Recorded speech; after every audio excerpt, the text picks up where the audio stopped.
They said it was just one small lie. Just one.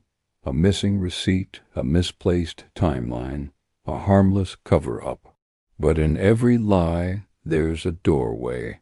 And once you open it, you never control what walks through. In the quiet town of Cedar Falls, Iowa, mornings came wrapped in silence. A silence that used to feel safe until one November, when Evelyn Turner vanished. Her husband, Mark, told the police she'd left a note. "I need space." He said she'd packed a small bag, taken her car, and disappeared before dawn. He even had proof, a gas receipt showing he was miles away at the time she went missing. But as the detectives would later say, that receipt was the beginning of the end. At first, no doubted it. The couple was known around town. Quiet, hard-working, normal. The kind of people you'd wave to on your morning walk, the kind of faces you never think twice about. But something about Mark's story didn't sit right with Detective Rowan, a cop who'd learned that truth often hides in the smallest cracks. Rowan asked him again and again about that night. Mark didn't flinch, didn't blink. The response and details were the same. But when the detective left, the crime scene techs noticed something strange. The kitchen clock on the wall was 5 hours behind. When they checked Evelyn's phone records, her last activity wasn't at midnight. It was at 1:37 a.m. That's when a single word was typed into her message app. If, just that. Nothing more. No recipient, no follow-up, just if. She had tried to send a warning and never got the chance to finish it. When detectives checked the gas station where Mark claimed to be, they found the truck on the surveillance camera, but not him. The clerk remembered it clearly. Some young guy came in. Said his boss told him to fill it up and keep the change.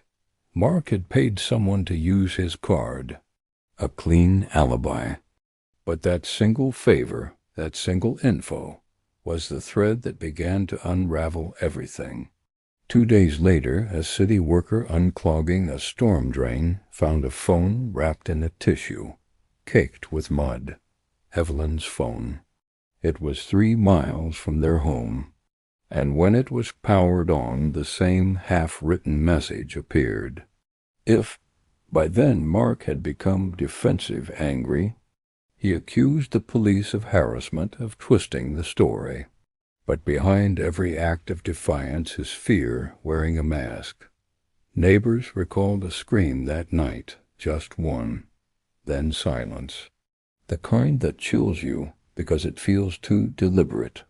Doorbell cameras picked up faint arguing sounds, then the echo of a car door slamming after midnight. When police returned with a warrant, they found fibers from Evelyn's sweater in Marquez's truck and mud on his boots that matched the soil from the woods behind their house. Within hours, search dogs picked up her scent near a shallow pit, hastily covered with leaves and broken branches. The discovery was devastating. Evelyn Turner was gone, her body wrapped in a familiar plaid blanket, the one seen draped over their couch in family photos. Beside her, a broken phone case and a silver ring with the engraving, "Yours always, Confronted with the evidence, Mark didn't cry. He didn't ask for a lawyer. He just stared at the table and whispered, "I didn't mean for it to go that far." But lies never stay small. They grow like cracks in glass, silent and visible, spreading until everything shatters. The gas receipt, the fake alibi, the midnight scream, all of it built a road. And the truth, step by step, walked that road straight to his door. Evelyn's last message, that unfinished word, if, became her silent testimony. Because if can mean anything. If I disappear, if something happens, If you ever find this, but sometimes if is all the warning the world gets. Mark Turner was charged with second-degree murder. He confessed that night began with an argument about money, about jealousy, about the things people say when love turns into something that hurts. He didn't plan it. Many people don't. He said it was a moment of rage. But rage is only the shadow of a lie left to rot. In the end, they asked him one final question. Why fake the receipt? He answered, because I thought the truth would destroy me. But as every story on True Shadows for Real reminds us, the truth doesn't destroy you. It finds you. It waits for you to run out of lies, then follows the road you built, to your door. If you like this story, like and comment. For more chilling crime stories, subscribe to True Shadows for Real, because every lie has a destination.